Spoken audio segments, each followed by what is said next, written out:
Hello, and thank you for joining us for another episode of the PHNX Suns podcast, brought to you by the DraftKings Sportsbook app, America's #1 sportsbook app. Don't forget to hit that like button, subscribe wherever you get your podcasts, and leave us a 5-star review. I'm Lindsay Smith here with Gerald Bourguet and Espo, and a very special guest, award-winning writer covering the Phoenix Suns for AZ Central, Mr. Duane Rankin. Duane, thank you for coming by. Wow, thank you. Thank you for the intro.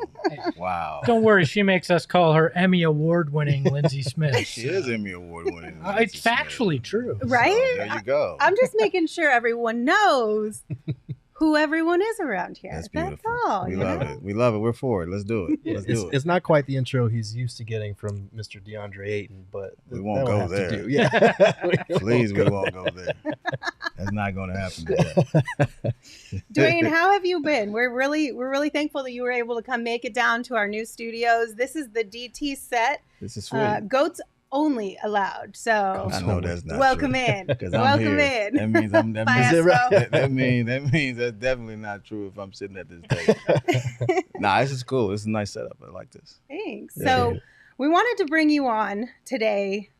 One, just to get your thoughts overall on how the Suns are doing, but two, because you wrote some really interesting articles over at AZ Central that has the Suns community chattering quite a bit. Mm-hmm. And of course, the one I'm talking about more specifically is the conversation you had with James Jones. Okay. This is the first time we heard from James Jones in quite a while. Right. And you were able to get the scoop and all the inside information. So give us all the tea, Duane. You got to give us all the tea. I don't know how much inside it was, but no, basically, he kind of, we touched on obviously a lot, but obviously everyone want to know about Kevin Durant. Mm-hmm. Why didn't that happen? And I think two of the biggest things he said was, when he said it was nothing to it, I'm like, no, I need more than that, because that's just not going to, that isn't enough for the people that want to know.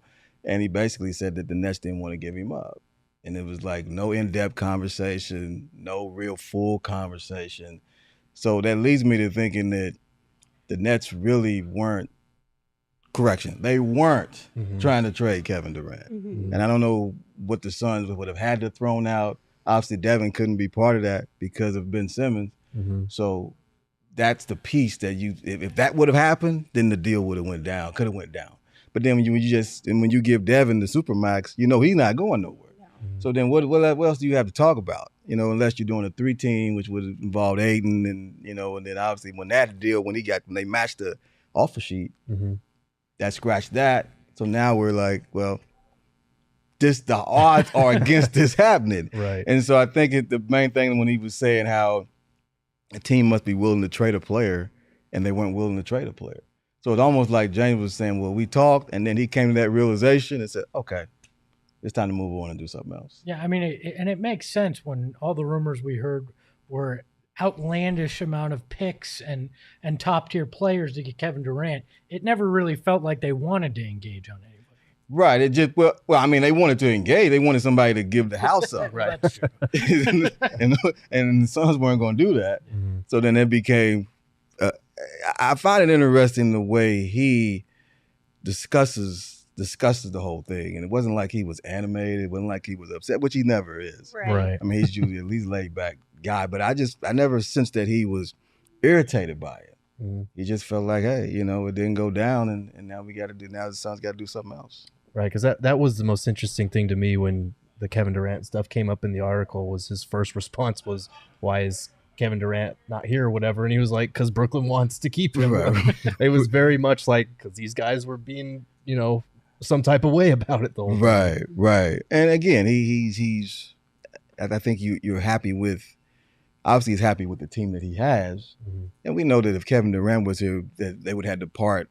They would have to part with some major pieces. Right. But that thought of him being here, led to the interest of readers and fans. Like, hey, what would that look like? Mm-hmm. Kevin and Devin and Chris. Mm-hmm. But then that some other pieces that's on the team Right. wasn't going to be with him. So I think it caught fans in a pickle. Mhm. They wanted, like a McHale, like a Cam Johnson to be here, but then get Kevin Durant. Right. So it was let's do this. Like, yeah, how do you balance that, right? Right. Well, and then the other side of it too is that, like, I'm sure KD wanted to play beside Book, but when you look at the Suns as a whole, it's not just Book, right? There's so many other pieces that make the Suns what they are, and half those pieces got to leave if Kevin Durant comes in. Does it feel the same then at that point? Right. No, but they're in championship mode, Mhm. and the idea of Kevin Durant playing for you, you're thinking you're gonna win a championship with Kevin Durant.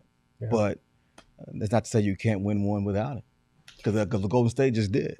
Yeah. So Sure. Well, and James brings that up in the Q&A with you. You talk to him about what he thinks about it. He seems to believe this is a championship team, right?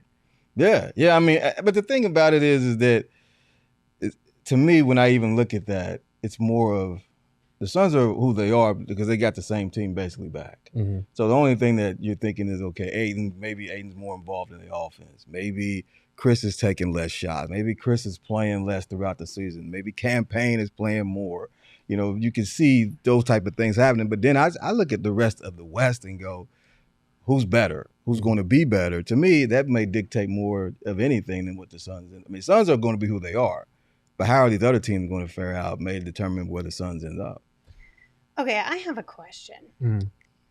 Because based on what James said here, right, it seems like the Nets were not a realistic trade partner this summer with anybody, realistically, right? Right, that's the way So it comes then- off. Then why does it feel like we were waiting around for months hoping that a KD trade would materialize if behind the scenes it didn't feel like they were legitimately going to move KD? Why didn't we do other moves that didn't involve Kevin Durant that makes this team better? What do you guys think? Go ahead.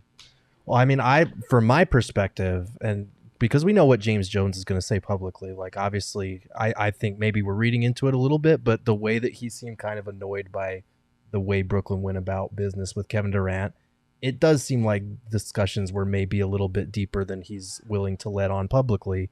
That's just my own speculation, because otherwise they still had a mid-level that they could have given out in free agency, a lot of guys that could have helped them as far as a third point guard or even a Campaign upgrade in that backup point guard spot went off the board for a price that the Suns could have matched.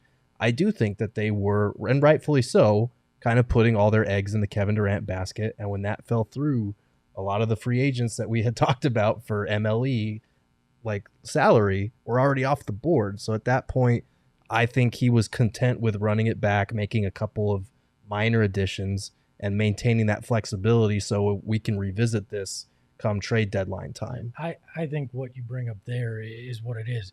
Big game hunting is what they were looking for. I don't think James Jones felt that this team would get significantly better by adding somebody with the MLE because he believes in the group that they have. But if he gets the opportunity to add another, all-star or guy right below that level, he wants that flexibility to do that, because then he knows that takes you over the top undoubtedly. So it never felt like they really had much interest in trying to get that, 7th, 8th, 9th guy on the roster. They figured fill the back half with guys that can actually hopefully not only help you on the court, but help you in practice and force guys to work a little bit harder there. But it never felt like anything other than going after a big name was on the docket this summer. It's Kevin Durant. Mm-hmm. Period. Right.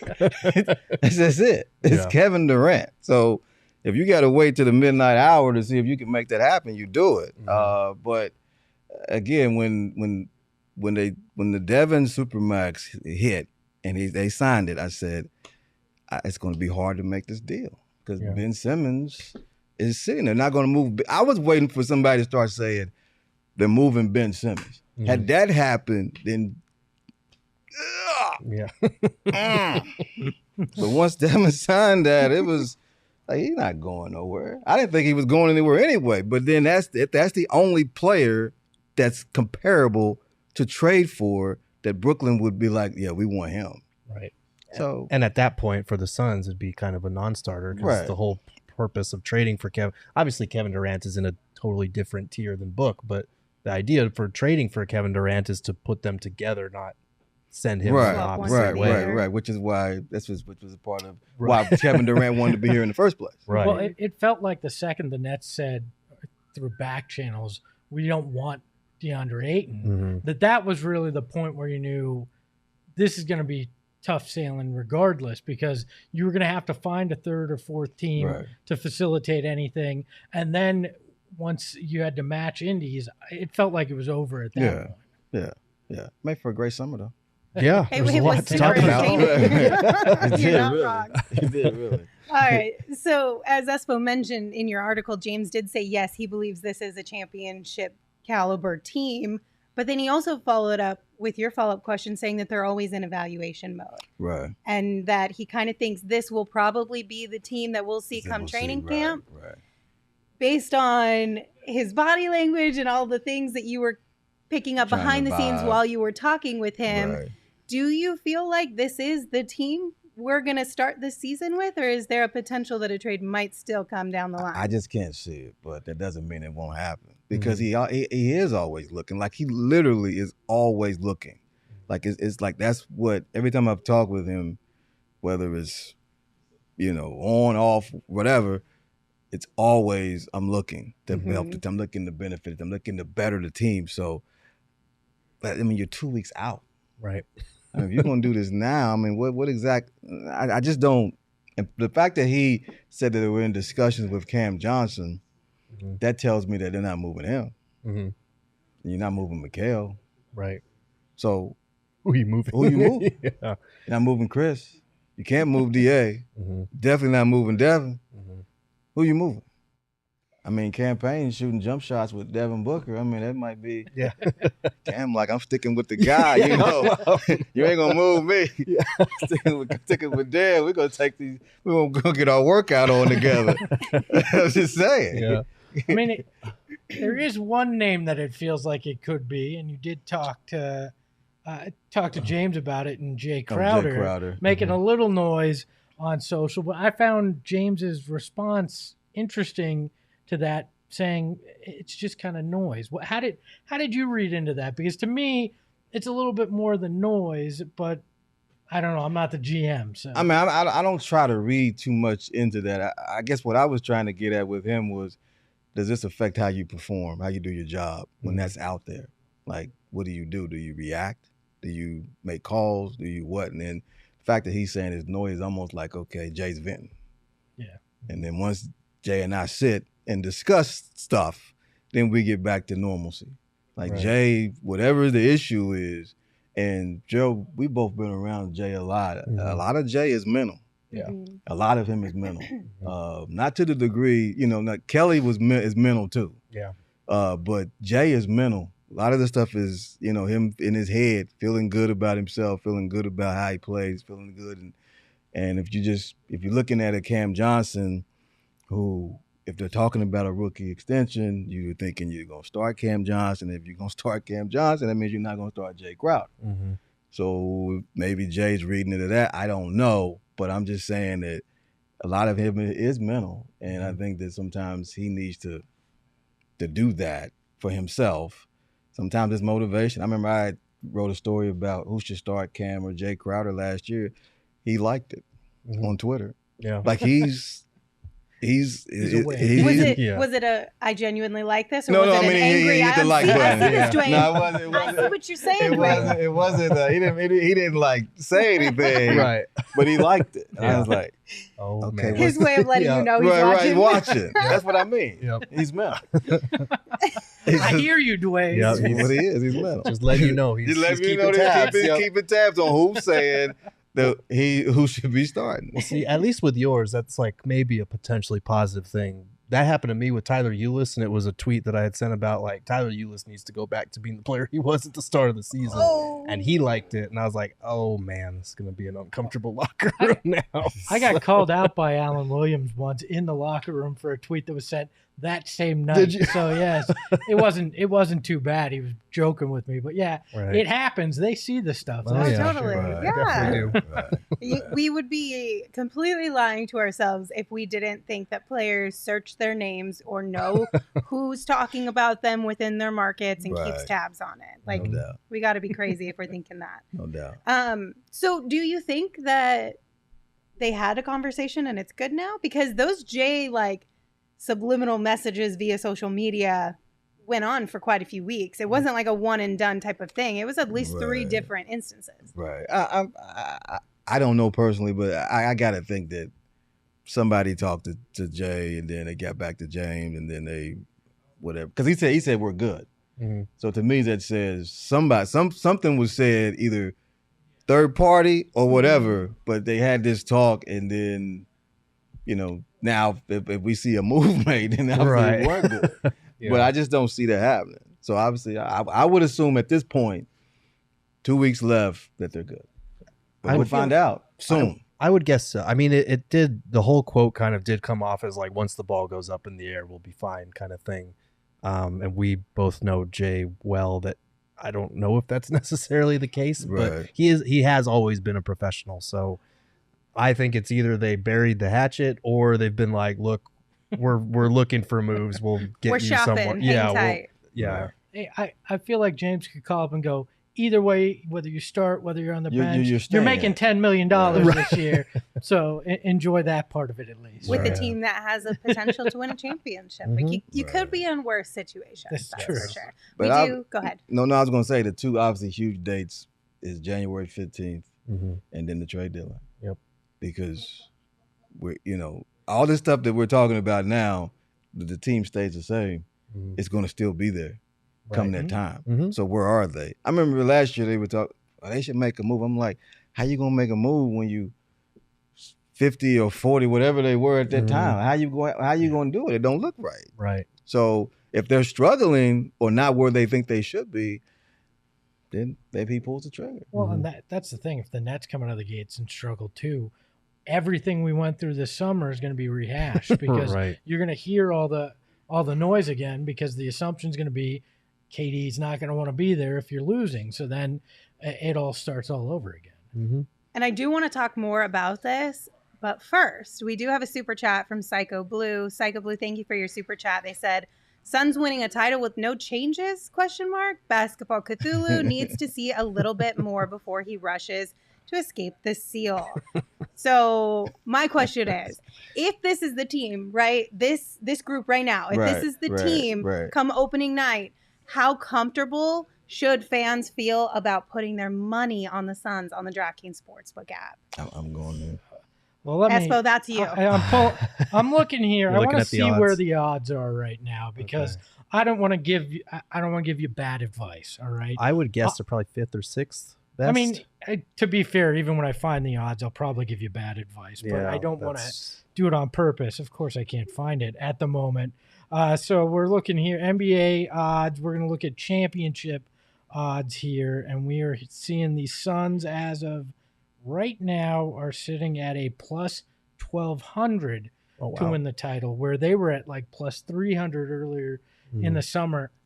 I say you take a flyer right now because if they get off to a hot start, you're just going to see that shrink there. And this team 164 last year. They're bringing back pretty much everything but JaVale McGee on that. I like this team. I liked them last year. One bad game changed the whole perspective and perception on this group. So who's ahead of them? Just out of curiosity. So the Celtics, the Clippers, the Warriors, the Nets, the Bucks are all ahead of them. The Nets, huh? Yeah. I mean, well, that's banking on everything. Kevin and going Kyrie against- making it happen. that's banking on a lot from Ben Simmons and some of the other. I mean, I guess Joe Harris helps if he's back healthy, but I don't. I don't know I about don't that. buy the Clippers having the same odds as the Warriors. to win a title right now. We haven't seen anything from the Clippers. In a year and a half, we've not seen Kawhi and Paul George together on that team. If Kawhi's healthy and Paul George, though. it is a big if. It is But a when big we if. I'll give you did that. see them, that's a monster team. Yes. Because they have depth.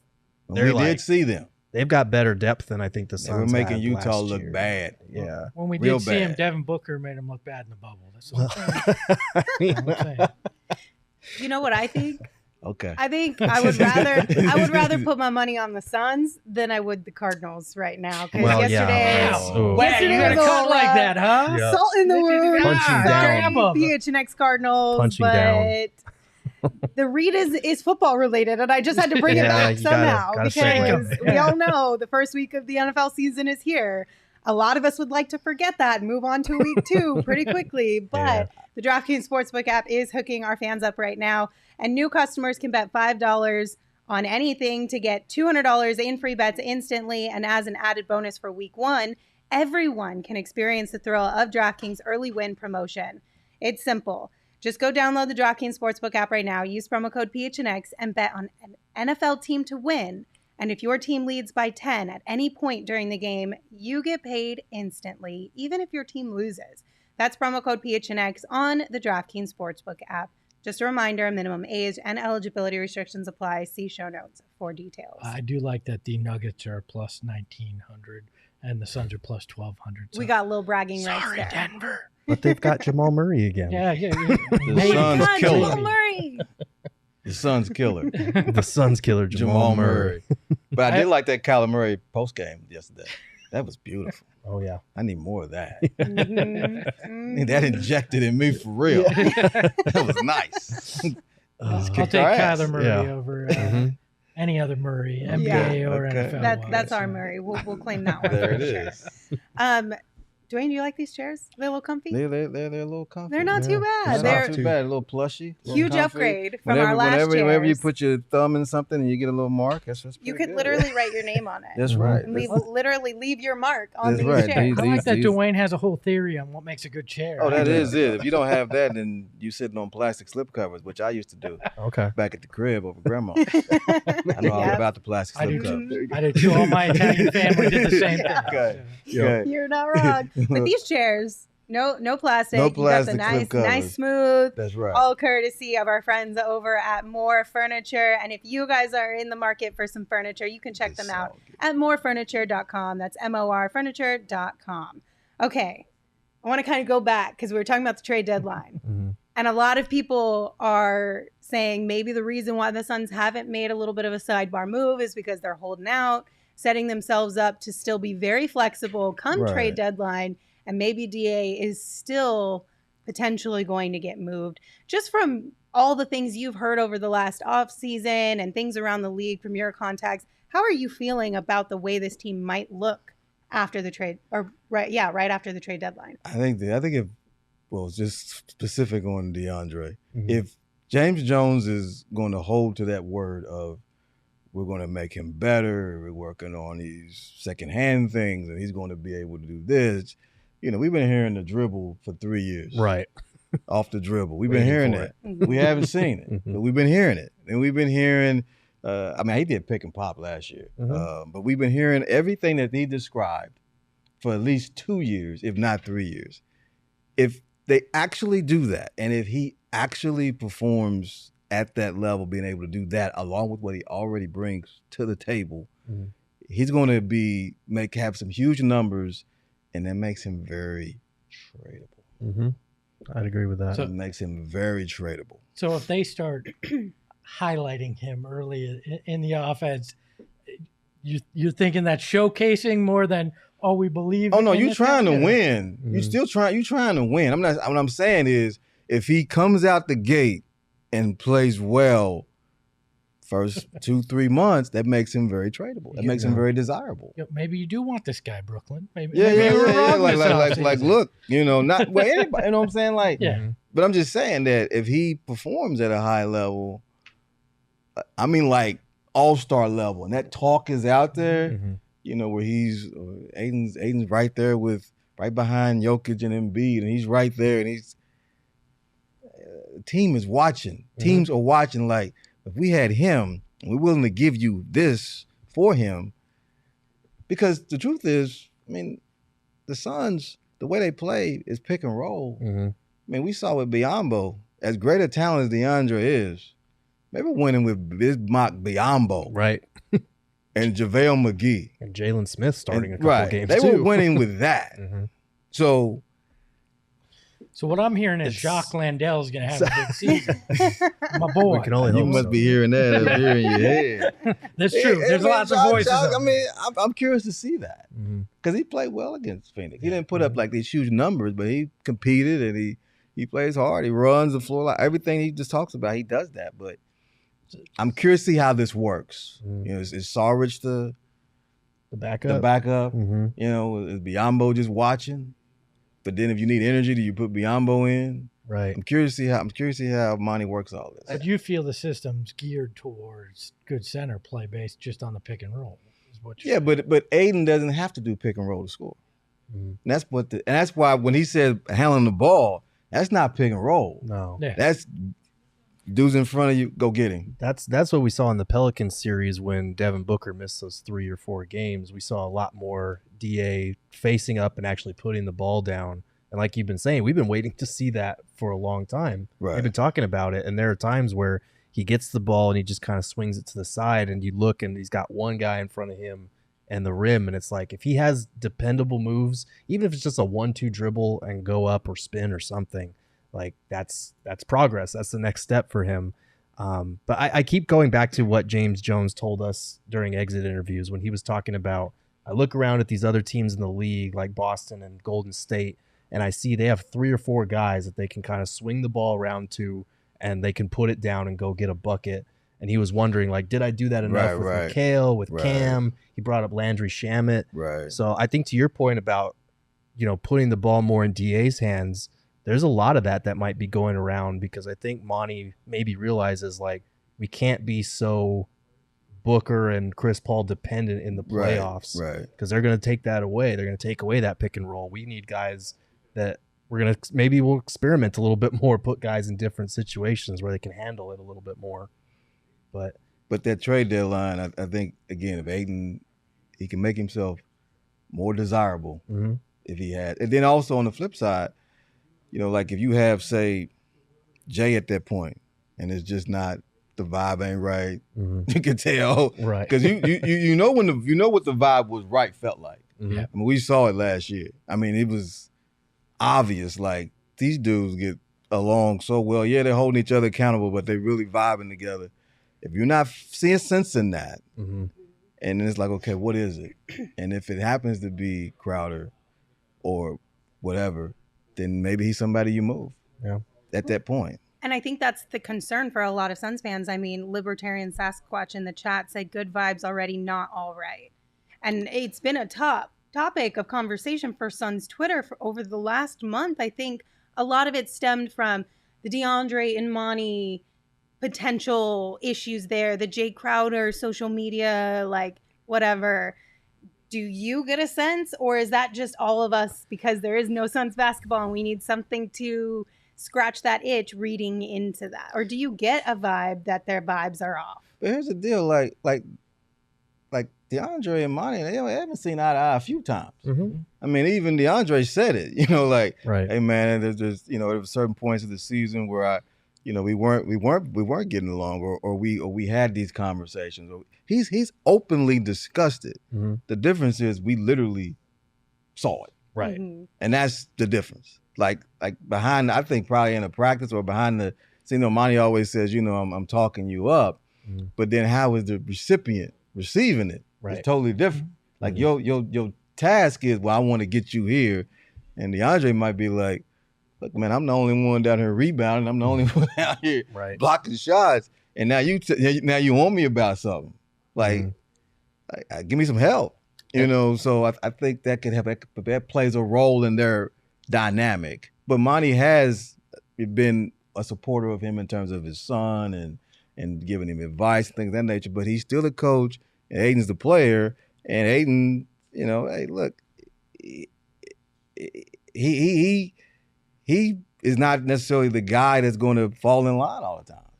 We kind of got the sense it'd be that type of tightrope back. Like, you remember, I think it was training camp last year, very near the start of the season, when he basically said, I don't like, my big man duties. Right. Like, I don't like being a big man. Right. And Which I think a lot of people at the end of the season, when that situation happened, a lot of people circled back to that. Mm-hmm.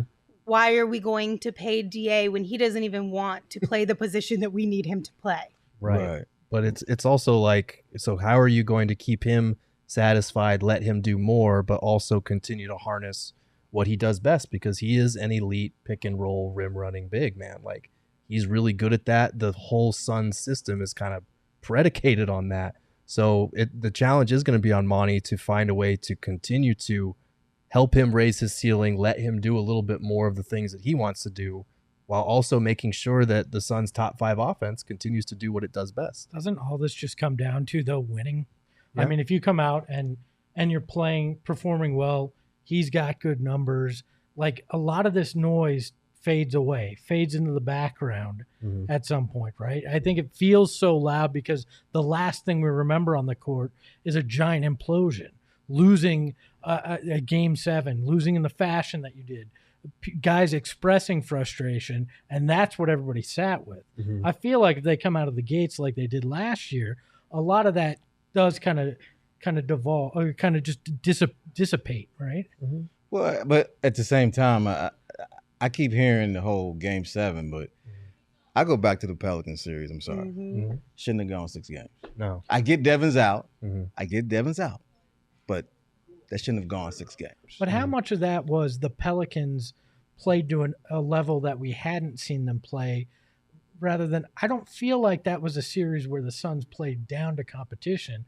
I felt like the Pelicans stepped up in a way we had yet to see them, played a very physical brand of basketball.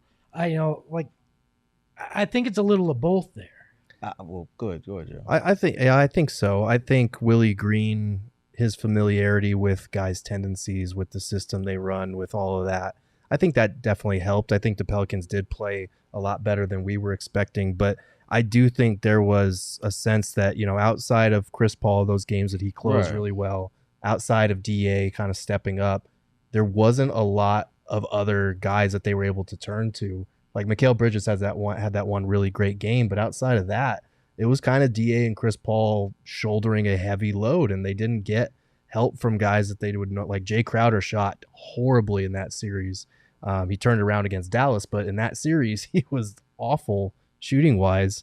And Mikal Bridges, other than that one game and the defense that he had on CJ McCollum, it was kind of hit or miss for him too. So I do think the Suns, and this played into the Dallas series because Cam Payne was so bad in that series, because some of the bench guys just didn't perform.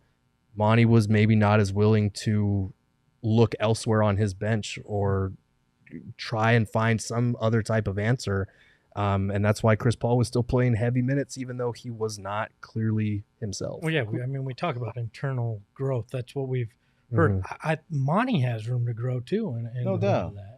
No doubt. I mean, but again, it shouldn't take Chris Paul to have historic performance, right, to close out a series. I'm sorry, it just shouldn't. I mean, we literally were watching it and going, and it was like they needed that. If he doesn't give that, it's a Game 7. Yeah, that's what I'm getting at. Like, you were seeing chinks then. Then you got 2-0 over Dallas, and instead of really, doing this, then you let Dallas just get right back in the series, and then you blow them out by 30, and then you lose by almost the same amount in Game 6. They had chances to get rid of them and just didn't. And then, so I hear what you're saying, that the fans might be thinking it's all based off of Game 7, but I didn't think that they played consistently well in the playoffs. That's a fair set. I just didn't think they did. I agree with you. It wasn't as if they were the same team that ran roughshod over the league in the regular season in those 2 playoff series. But some of that too was they kind of shut it down there at the end, and I think they lost rhythm in that too. And a lot of the bench guys, Cam Payne in particular, is a rhythm guy, right? And he had absolutely none when it came to the playoffs. I think that hurt him as well. But I'm not disagreeing. I think No. that you definitely saw it. That's why we're here talking. Yeah, and I do think like JaVale McGee was bad throughout the playoffs. They were just killing him in drop coverage. Realistically, I mean, if you look at our chat, you could literally go down the entire roster and point out this person was terrible here. This person didn't do this job there. Right. This game was awful for that person. It was just an entire, like, what is happening right now kind of a situation, especially when you go back a few weeks and you're like, we're on the top of the world. It felt like as Suns fans. And then now it's like, how did we manage to topple down this entire hill in the span of what feels like 2 weeks? Like, what happened? Right. I was willing to give him more leeway in the Pelican series just because Devin missed, 3 or 4 games. But you're right. Like, the warning signs were already there in that series. They did not look like the team that just stormed its way through the entire league all season long. Like, we were in Miami, second night of a back-to-back, and Miami was the top team in the East at that time. And they destroyed. They just steamrolled them. They destroyed them. It was Book's. I think it was Book's first game back after he missed some time, and I was just sitting there like, this team could if they play like this, they're going to win a title. And then the playoffs started, and that team disappeared. And it was. I know Luka provided like the killing blow, but I really do think the Suns beat themselves in that series more than anything. And that's just to follow up. Just you talking about Monty making adjustments. I don't think he made. He made one adjustment in Dallas where he started putting Biyombo out there. And then Dallas said, okay, we're going to match that. And then they did in game 6. Then it was like, what do you do now? You go back to JaVale. He stuck with Biyombo.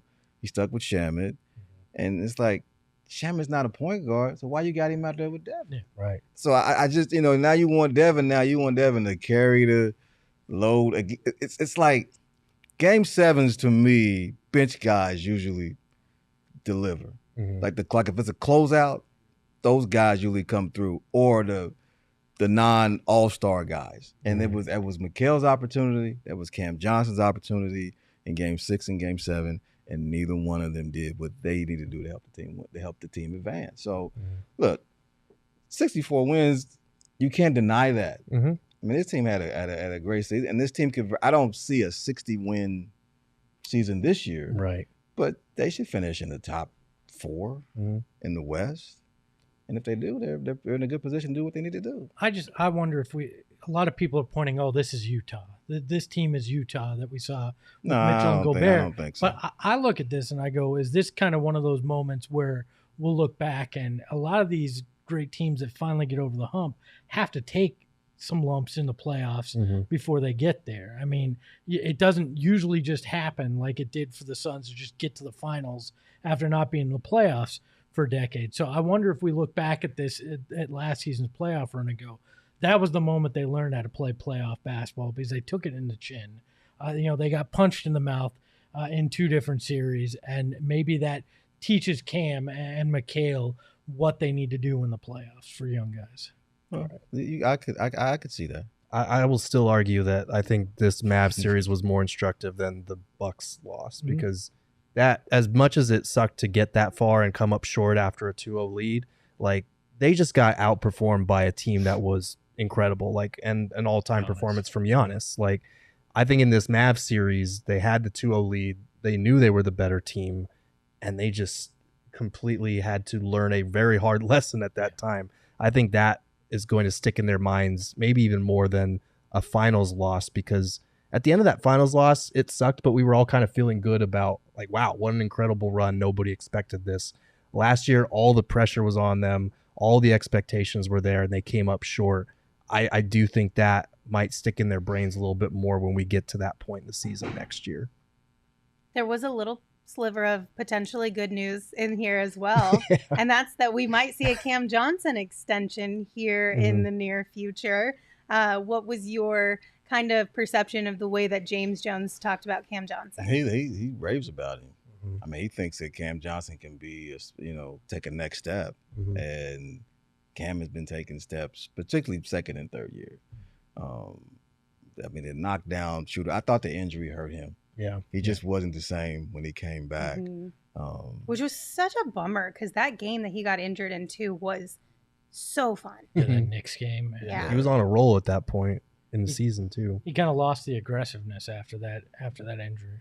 And he was, and that was, and in the game, the way he fought through the battle, Mm-hmm. the physical battle, because that's been the knock of, well, it's hard to play you at a 4 because you don't rebound and you're not a physical guy. Mm-hmm. And that was where, Julius Randle tested his manhood, and Cam Johnson, I'm not going nowhere. Right. And so, I would have liked to have seen him not take that physical, pounding, but I think it's something that he's going to have to bear up to if he's going to be that 4-man for them. Because DeAndre, unless he's going to go out and get you 15, 16 rebounds, you need somebody else to help him out. And I think if Cam was a better rebounder, he'd be starting right now. Yeah. So Because that is one of the big areas where they drop off in terms of if they go from Cam or from Jay to Cam in that starting lineup. But he did, when we talked to him at his 3-on-3 tournament, right. he seemed excited about, having this extended offseason to lift, to work on different things in his game. Because he said, I hear what everybody says. Like, I used to be a ball dominant player, but, you get to a certain point where they want you to be a shooter. Now I think he's starting to tap into some of those old skills again. I'm curious to see how, like, everyone now, they want Mikal to be off the dribble more. They want Cam Johnson to be off the dribble more. Obviously, Devin off the dribble. Chris is off the dribble. DeAndre. Okay, what kind of offense are we looking at? Is everybody going to be trying to get to the cup? Or are they going to still shoot some threes? Yeah, they need to shoot more it's threes. Like, you still got to spread it out a little bit. Mm-hmm. You can't just be everybody, now I'm going to handle the ball. I get it in a certain situation. Shot clock, wind it down, go get a bucket. But I'm hearing a lot of, I got to dribble the ball. And it's like, no, you still got to shoot it. Yeah. So they've already been a team that doesn't shoot as many threes as the rest of the league. Right. So, just say it. Yeah, no, that's a good point. And that's something we've talked about on the show is like, how are they going to tweak the offense? Because they were one of the best mid-range teams in NBA history. They're so good from that area of the floor, but they don't shoot at the rim enough. They don't get enough free throws, and they don't shoot enough threes. They were 10th in three-point percentage, but 26th in attempts. Like, how are they going to manufacture more threes? Because they have a good shooting team. Right. We shall see. We shall see. Real quick, you guys got plans for this weekend? I got plans for you for this weekend. How can I already think about this weekend? I just ended the last week. It's a Monday. Listen, I got Lindsay? you. Remember how we said that we were ready for week 2 of Sure. fall season Yeah. because week 1 didn't really go the way we planned? I'm ready for week 1 of the NBA, but fine, we can do Here week we 2 go. of NFL. Well, until that comes, Okay. this is what we're going to do on our weekends. Sunday, the 18th, 12:30, Cardinals watch party There at it Four is. Peaks Brewery. Nice. Down in Tempe. We're going to be hanging out over there, enjoying some drink specials, some really good food, Cardinals ticket giveaways, Oh, and it's a 220-inch screen that we'll be watching this game on. So very nice. this is your formal invite, everybody. Come on down, hang out with us at the Four Peaks Brewery in Tempe. You can sign up and check the link in our description for more information. Just a reminder, though, to drink Four Peaks beer, you must be 21 years or older, and we ask that you enjoy responsibly, but the entire family can come hang out with us at the Four Peaks Brewery. Yeah, Lindsay, I actually have a tryout for cornerback, so I might not be able to make it. I may be in the defensive secondary based off of the way they played I'm really yesterday. excited for you, Espo. They tough. need something. This is going to be awesome. I don't know that it's me, but they need something in that secondary. Also, a quick reminder. I mean, we're kind of getting to the point where we're about to be in the thick of it come Cardinals Sun seasons right now. Mhm. We want you guys to be safe and healthy, and a great way to do that are COVID-19 vaccines. They are free for everyone 5 and older. Those 12 and older are also now eligible for a booster. Visit azhealth.gov/find-vaccine for a location near you. All right, Dwayne, we kind of want to round out, give you an opportunity to talk about a few other things that you've covered over this offseason, one of which I think it just, at the very least, it gave Suns fans a safe space to vent, Yes. right? Because you brought up all of the fouls, and it was from BetSperts. They tallied up some of the figures, and you said that they concluded that the Suns have committed more fouls over the last 5 seasons than any other team in the NBA. So at least we know we're not crazy anymore, right? Well, that was wild. It could be both. It could be both. It's probably It could both. be both. They were. I did see a comment. It was interesting. Someone was like, how could the 19-win team commit that many fouls? I mean, it was like That's how you become a 19-win team. Exactly They were what bad. I was saying. That's why. Yep. Okay, 19-win teams commit that many fouls. Yep. But it did give, like, I agree with you. I didn't know what was going to come out of that. I just said, well, this looks interesting. Yeah. But no, the fans were like, see, I told you, the NBA's against us. Yep. It was wild. I love that every fan base says that, though. Like, But if at you least believed now we every- have proof. if you believed every fan base, the league hates every team. Like, it's like the league wants nobody to win the title. Like, But now we have the smoking gun, Espo. We have the receipts. Yeah, I did find it interesting though, because there have been multiple times when we've all been having discussions after a game that we felt like was officiated poorly, right? The questions have been asked. Are we really do we really get the short end of the stick when it comes to officials in this league? Well, at least somebody went and pulled the numbers and gave us something to at least look at. And it also sheds, sure, you could say the Suns are at the top of the list in certain areas, but it sheds some lights on other teams as well, and maybe just creates a bigger picture of how teams are officiated. I do think part of it is exacerbated by the fact that this Suns team is good, A, and B, doesn't get to the foul line Right. much. So I think it Right. makes it Worse. the discrepancy look a lot worse because the most reliable source of free throws for the Suns is a Chris Paul rip through at half Yes. court. Like, they don't have guys that get to the line very often. So I don't know. I feel like there is something to be said about as this team was coming up, especially the first year or so, they didn't get a lot of respect because a lot of these guys have been on a losing team for a long time. But I don't put much more stock in it than that, I don't think. agreed. Yeah, I don't think there's much to it. I mean, your point is exactly right. When you don't get many fouls and your opponent draws to the fouls, line, yeah, right. it just feels like it's unfair. But in reality, it's more based on the style of play and the lack of getting to the rim and getting fouled that really creates that feeling. I don't think there's anybody out to get the Suns. I'd love to tell you that there's a whole conspiracy and that's why the Suns didn't win a title, but it just ain't the case. He's saying that, yo. I just want y'all to know this. He's saying that. No, what makes it even worse too is that Devin and Chris debate every call, non-call. Yes. They literally, like, Devin gets the red face and he's just like, yeah, He gets heated. you know. Mhm. And then, but then, what's interesting though? What I think is the funniest thing watching him play is when he's not debating the call. He's just looking at the ref like, Yep. Just blank face. you know, Yep. Yep. he's like, okay, Yeah. you're not gonna call that? All right. Or he smiles and he's running back. It's like, Yep. that's hilarious to me. Mhm. Seeing his reaction when he's not yelling, when he's just either smiling or just staring at somebody.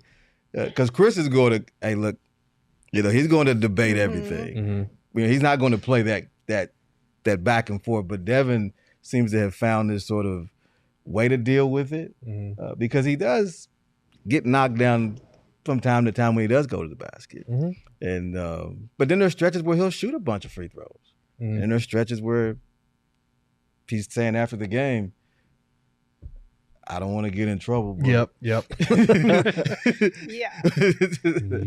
Yep. My favorite is when he does get mad, like that time in Denver when he went right through like Nikola Jokic and got that one. We were like, oh shit. Okay. Yeah. Now it's personal. Well, it's Yeah, always that was- personal. Yeah.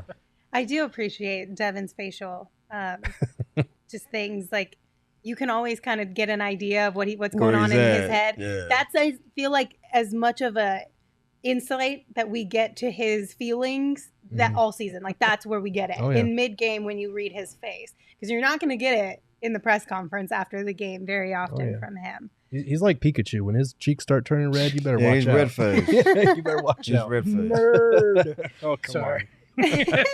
Everybody So- knows I Pokemon. love, Come on. I love that Rach in the chat says Espo being reasonable today. No tinfoil hat. Did OGs have the opposite effect today? No, we just ran out. You know why? Because we put them all in a goodie bag because we're going to give away a whole bunch of them to one of you guys as a lucky winner. That's right. We got free stuff for you in our Flavoring Life sweepstakes. One lucky winner will receive three bags of OGs, including orange creamsicle and tropical flavors, an OG's hat, a PHNX shirt of your choice, and a PHNX annual membership. the ultimate hookup. And you can sign up for the sweepstakes at gophnx.com or click the link in our show notes. If you don't want to wait till the end of the month to find out if you're a winner, you can also check out OGs online at ogsbrands.com. You can find them on Instagram at ogsbrands, and you can find their products at your local dispensary, but you must be 21 years or older to purchase. We did have a handful of questions for you from the chat, so we'll wrap up with that one. The one came, I think it was from Sly, and Sly loves LaMelo Ball. He's been talking about him all off season, and he wants to know your thoughts. CP3, LaMelo Ball. I won't make you pick between the two, but just in general, your thoughts on LaMelo Ball. And maybe if at some point down the road he became a member of the Phoenix Suns, would you like that? Wow. Was that you in that picture? No, that was that was me. Derek. That's Derek, our D-backs guy. Okay. I don't was unbutton like, the shirt wow, like okay, that it's for like anybody. that? I was like, Espo flexing like that? Okay. Nobody wants to see that. Okay, I was just looking. I didn't know. Glasses kind of threw me. No, who would I rather have? No, I won't make you answer unless you want to answer that. But I won't make you answer that. You can just give us your thoughts on LaMelo Ball if he were to join. Oh, if he this was to team. join Phoenix? Yeah, because I know I don't want to put you in a tough spot. Would that mean Chris is gone? Yeah. Chris is retired in this situation. Okay, We'll Chris call it retired. that. Chris retired. LaMelo Ball. Wow. That would be cool to watch. I don't know how. It would be wild because LaMelo takes some wild shots at times.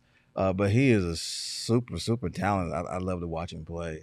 That height combined with the handle, being able to create. His three ball needs to get better. But I love the way he approaches the game. He's fearless. I think he's fearless. And so I think and of course he was an all-star this year.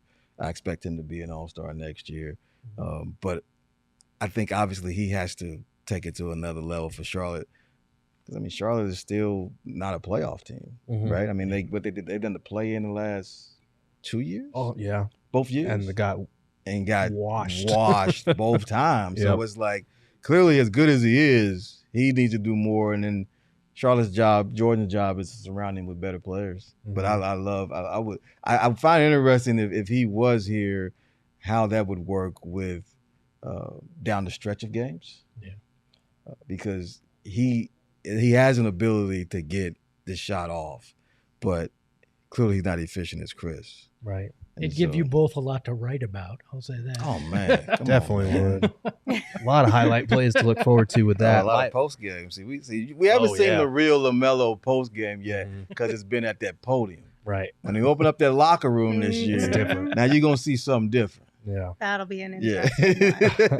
That'll be fun, though. I'm excited for that. Are you guys excited for the locker room to be Oh, open no again doubt, this year? no doubt. Is it finally going to open I this year? believe so. Yes, that's supposed to be this year. Nice. Supposed to be this year. That's where you get all the good stuff. Yeah, you wait out, DeAndre. Right. He don't want to Yep. come out, and then you just sit. Oh, what is you doing? Yep. Here. Absolutely. But lastly, on that free throw thing, DeAndre Ayton, how many free throws is he averaging for his career? 2 point Yeah, it's attempts, yeah, 2.1, 2.5. That's got to change. That's for He's sure. the biggest guy on the court. Just saying. Needs to get there more. That would help this free throw issue. Oh, Yes. it definitely would. Yes. VB wants to know your thoughts as far as the chances that we see a trade with Utah happening. I mean, what is Utah? What would the Suns want that Utah has now? There were those reports about Bojan Bogdanovic, and then Jordan Clarkson is a guy a lot of Suns fans keep naming as far as having a campaign alternative if he kind of disappears again. I'm not as high on Jordan Clarkson. Bojan would be interesting if you need to trade Jay, but I don't know. Some people think Mike Conley, so you have combined one guy that could play 82 games. You know, Between him and Chris Paul. I mean, those are options, but I just think that you helping Danny Ainge if you keep. I mean, everybody's helping Danny Ainge. I mean, come on, like, Danny don't need help, right? Stop giving him picks. This guy knows. This guy doesn't need help, and you giving him help. You might be regretting it in 2 years. Yeah. Wasn't it Bobby Marks who put out an article a while back that said like there's a handful of teams that own majority of the picks over the next 5 years? Yeah. What is it? It's, Did you see that? It's OKC. OKC, and what's the other one? Is That's Houston the other one in there? Or is- Houston's probably up there. Oh, it says as a result, 8 teams control 85 first-round picks in the next 7 years. Yeah. I'm just reading the headline. I That's didn't nuts. click into the article. That's insane. Right. So, You're somehow right. We I, got to stop giving these people picks. Yeah. You can't. Yeah, you got to slow down. somehow I have more faith in Ainge than Presti to pull it off, though, because we've seen Ainge Yeah. put together some contending teams there. I mean, I ain't got Jason Tatum in a. Come on, man. It wasn't supposed to happen. No. Phoenix helped that. So. There we go. And then our last one that I want to touch on comes from Charles. Charles wants the tea on Gerald, Dwayne. On Charles me? wants to know what's the hottest take or question Gerald has asked during a Ooh. presser. I don't know. I feel like wow. Gerald's pretty reserved, so I don't know that there is an actual answer to this one. Somebody else wanted to make sure you know his nickname's Girth, too. Yeah, I know saw if that. you I didn't realize that. No. He's in far better shape than all of us. That came from a Monty post-game quote, too. Yeah. And the chat they just were like, that's it. That's your name, Gerald. There was no stopping it at that point. He's in far better shape than all of us. I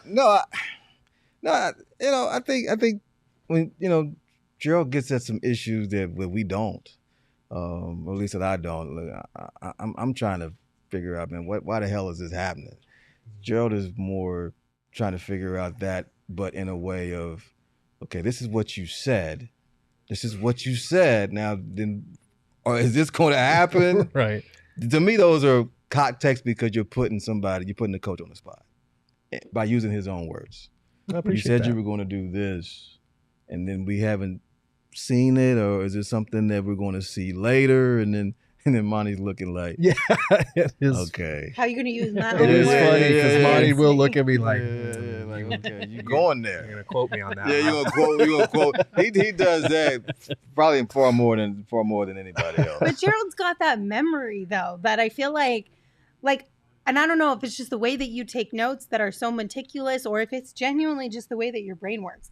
If Monty said something 2 months ago, I don't remember that by at least a month and a half ago. Like, it's Right. out. Yeah. Unless it was something that was so substantial that we talked a whole lot about it, like Right. in one ear, out the other after like 3 weeks. You got 3 weeks for it bouncing around. Gerald, you just need to remind him, well done's better than well said. And then Hey-o. you have to quote him. If I quote a Montyism at Monty, he'd give me a look. Yeah. Be like, get out of the He's circle. gonna give us a look anyway. Yeah. But to be fair, though, I have the easier job because Dwayne is the one that asks a lot of the hard or the most pertinent questions right off the top. And sometimes, depending on what's going on with the beat, that can be the hardest thing to do. So he makes my job easier, honestly. I don't know about all that, but I mean, I'm just saying. I mean, at a certain point, you're like, okay, what is this? Right. Why is this? Mhm. And so I'd rather go that route. Yeah. I don't mind taking shots. Mhm. Plus, Monty tends to like the fact that they call me out of. Right. Oh, yeah. He's not calling He you has- out, he's calling He's you That's out. calling me right. out. That's right. I'm fine with it though. I've been called out by Nick Saban. I've been called out by plenty of other coaches. I'm just adding you to the list, Coach Williams. So I'm cool with that. You ever get Listen. Popovic'd? Yeah, he got me Yeah. real quick. Yeah. I didn't even get the question out. Oh, I was like, man. "Hey, Coach," he was like, "Oh, what we about to get from you?" Oh, man. It's been a few years ago. We're actually cool now, but when I covered an NBA game in Memphis. Memphis was playing San Antonio in the playoffs, and I was doing a story on the Montgomery kid, Mm. Jermichael Green, Mm. who was from Montgomery. He was playing for Memphis, but he was with San Antonio. So I went to the game to do a story on Jermichael, and of course, Pop knew Jermichael because he played for him, and so that's what I was asking him. But he didn't even let me get it out at first. Then I asked him the question. He gave me a really good answer. So I said, okay. Mhm. And that's why actually I'm just weird about that game was that I actually interviewed Udoka back then. Okay. And I didn't know at that time he was about to be. Right. Yeah. He was Celtics. another assistant Yeah. that now has become another disciple.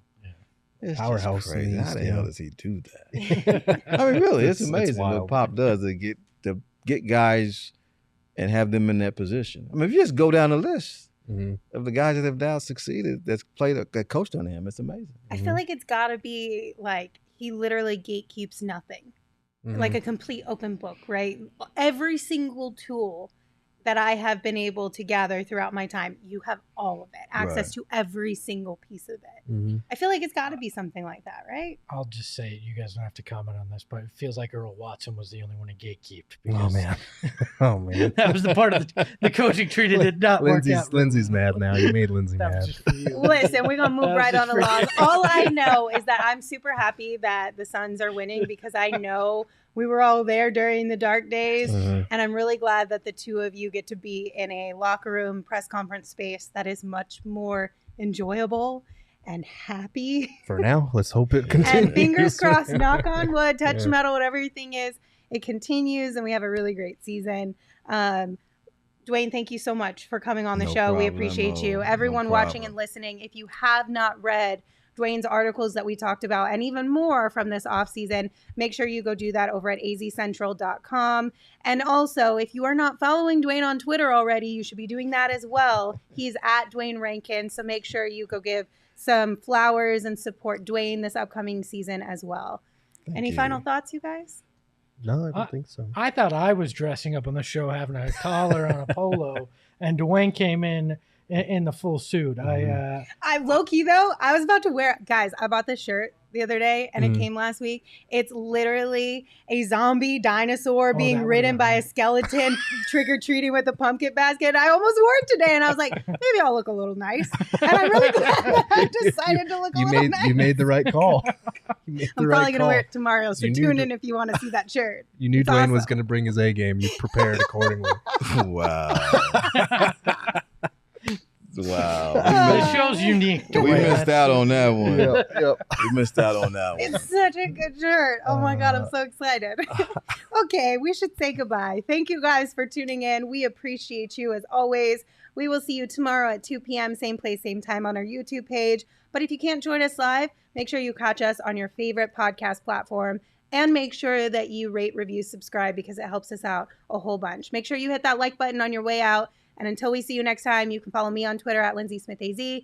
You can follow Dwayne one more time at Dwayne Rankin. You can follow Gerald at Gerald Bourget. And of course, you can follow Espo at Espo. Espo, take us home. You want a tinfoil hat theory? Katie was just screwing with the Suns to get back at Charles Barkley. Ahoy, hoy! Megas in control and he ain't never gonna let go. PHNX though, Lindsey, Gerald, Espo. Saw past the ball, we here to turn up the tempo. Got to understand me, I'll always rep the